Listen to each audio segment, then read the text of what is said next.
Britain. Caesar's desire to fully subjugate Gaul and gain complete control of its commerce was continually undermined by Britain. The evident significance and success of the island throughout antiquity sits juxtaposed to that which has been perpetually presented in popular history. In fact, Britain was something of a trading powerhouse of antiquity, whose globe-trotting credentials predate Caesar by several centuries. When Caesar set himself to subjugate Gaul, Britain protected its position by supporting and sponsoring those who resisted Rome. Caesar appears to have held Britain responsible for his financial failure in Gaul, and sought to isolate it before bringing it to terms. In his commentaries, and most likely at Lucca too, Caesar complained that, in almost all our campaigns in Gaul, help was supplied to our enemies from Britain. Britain's international trade was already well established by the 7th century BC. Barry Cunliffe reports that Greek and Etruscan imports appeared in the tombs of the aristocracy, and the British manufactured their own elegant versions, often with improvements. The size and scope of Britain's trade in antiquity is also attested in Avienus's ancient poem, Ora Maritima.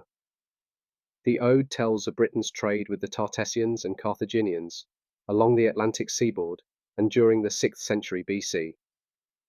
Extensive European archaeological finds have traced a trade route through Gaul to the coast of Brittany and reflect the tremendous amount of trade which flowed between Britain and the continent.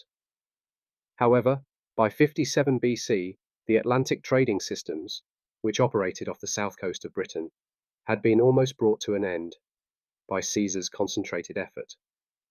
Despite the evident drop-off in trade, large quantities of gold, in the form of Gallo-Belgic e-staters, still poured into Britain. They appear to have been minted to finance the Gallic resistance of Rome and arrived in Britain as payment for mercenaries. After Caesar gained domination over the Veneti and the Atlantic trade route, Britain increasingly moved trade through its established eastern ports. Archaeology shows that Britain had enjoyed intensive trading contact with eastern France and western Germany for centuries. Their connection ran far deeper than trade alone, and the archaeological evidence reflects significant social bonds and obligations, going right back into the Neolithic. Caesar sought to sever these connections in his bid to subjugate Gaul and monopolize its commerce. He recognized Britain's increasing reliance on the Rhine Delta, and so attacked the whole region with devastating ferocity. In 2015, archaeologists from the Vrije University discovered categorical evidence of genocide committed by Caesar's army on 2 Germanic tribes. The location confirms the report given by Caesar after the Usipete and Tencteri tribes had sought a truce. A large number of Germans, including all their chiefs and elders, came to visit me in my camp. I ordered that they should be detained.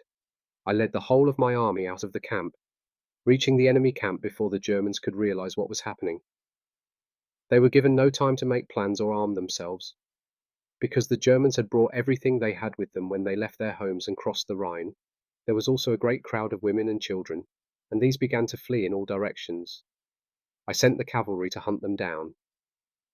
A large number of them were killed, and the rest flung themselves into the river, where they perished overcome by panic and exhaustion, and the force of the current.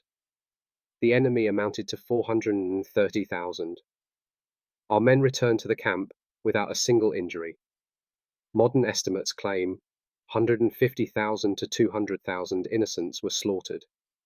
Caesar's reprehensible actions sought to isolate Britain's power and influence further and cause them to come to terms. Before Caesar was rushed to the reconciliation meeting at Lucca in 56 BC, he may have been content with this controlled isolation of Britain. Strabo certainly saw that more revenue is gained from applying customs duties on British trade than tribute could bring in, if one deducts the expense of the forces needed to garrison the place and levy the tribute. There is also literary and numismatic evidence which confirms Britain's international trading prowess centuries before Caesar. Despite the relative paucity of pre-Caesarian writings, there are still several intriguing references to Britain, most notably in Strabo's geography, Pliny the Elder's natural history, and the remnants of Pythias of Massalia's work. The latter circumnavigated northwestern Europe, from modern-day Marseille to Norway, in the 4th century BC. His work is remembered and recounted by Greek historian Diodorus of Sicily in the 1st century BC, and suggests that much more was known about Britain than Caesar suggests. From these early accounts, we find the names of the promontories of Britain: Cantian, Kent, Balerian, Land's End, and Orcas's, the Orkneys. The original reports also remarked that grain in Britain is stored and ground in covered buildings. Such accepted ancient knowledge of Britain's geography and domestic activity conflicts with popular history's presentation of Britain as a mysterious island, lying beyond the ocean and the known world. In the 1st century, Pomponius Mela reported that Britain was both huge and fertile, and favourable for farming, while Gratius, writing at the same time, raved over the quality and benefits of trading in Britain. Diodorus saw the British as being particularly hospitable and civilized as a result of their dealings with foreign merchants, and marvels at their mining and smelting economy. Pliny acknowledges the abundance of lead production and pearls, while Solinus, some years later, talks of Britain's very large supply of that excellent rock jet. Diocletian's subsequent edict on maximum prices reaffirms the continuing quality of Britain's trading economy. It values a British coverlet at 5,000 denarii and a British hooded cloak at 6,000 denarii, several times the annual wage of an auxiliary soldier. For centuries, the British had used a remarkably simple and effective currency in their international trade: ring money. It was universally recognized and transcended the arbitrary limitations inherent in most coined currencies. Hawke's and Ridgway's independent studies on British ring money saw an uncanny resemblance to examples found in North Africa. Sir William Betham had already asserted, some 2 centuries earlier, that ring money of particular weight and grade was used to represent property during the extensive commerce between the Celts and Phoenicians.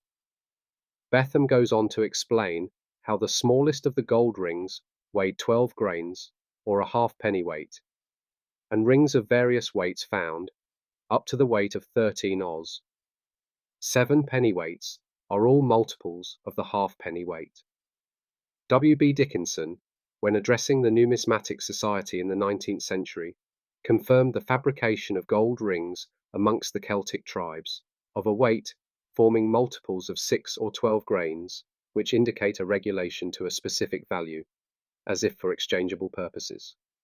This conclusion was shared by M. A. Dwight in 1856, who also acknowledged that the smallest rings were found to weigh exactly 1/2 pennyweight, which appears to have been the unit by which the larger sizes were graduated.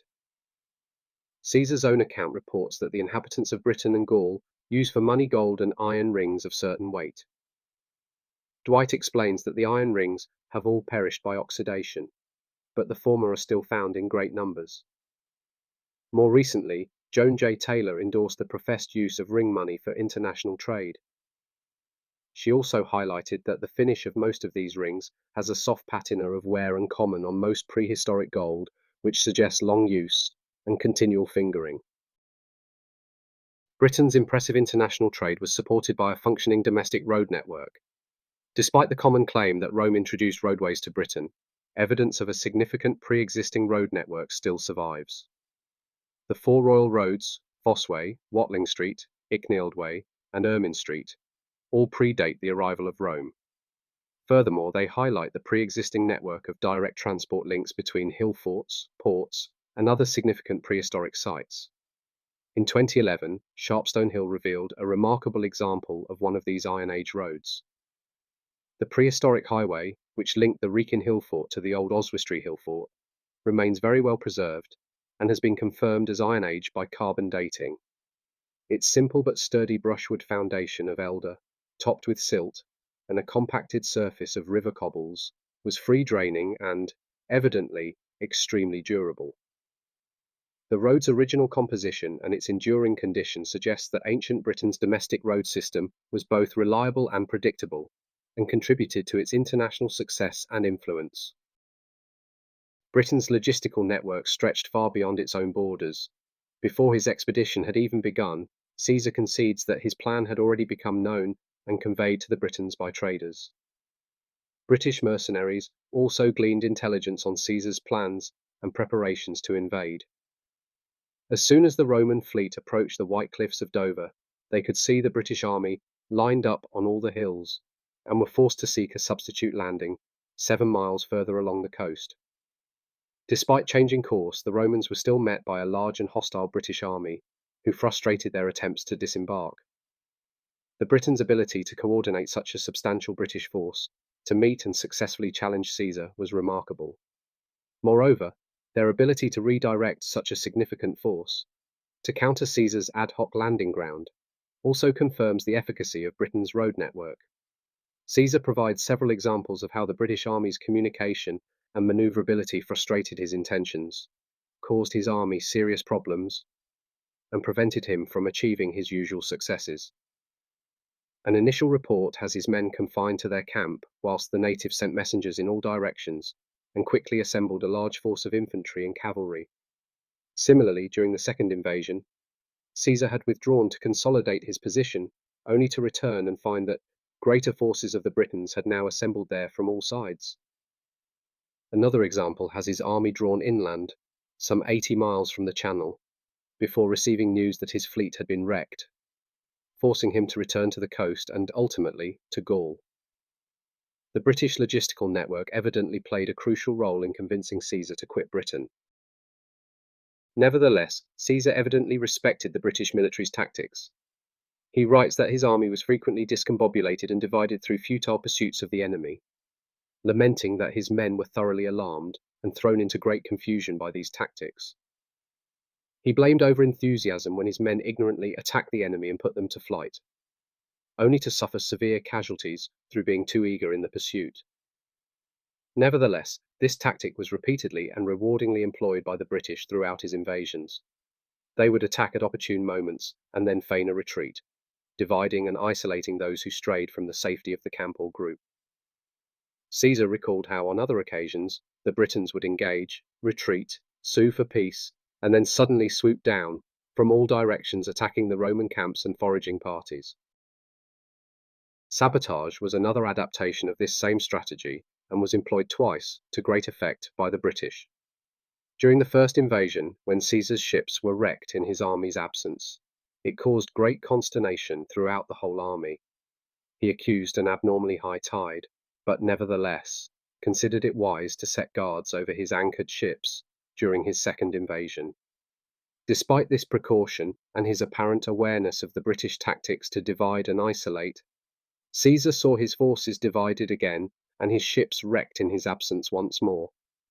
On this occasion, however, around 40 ships were a write-off, and the rest capable of being repaired only at the cost of considerable effort. The process reportedly involved hauling the ships onto the beach and took about 10 days, not stopping the soldiers' work even at night.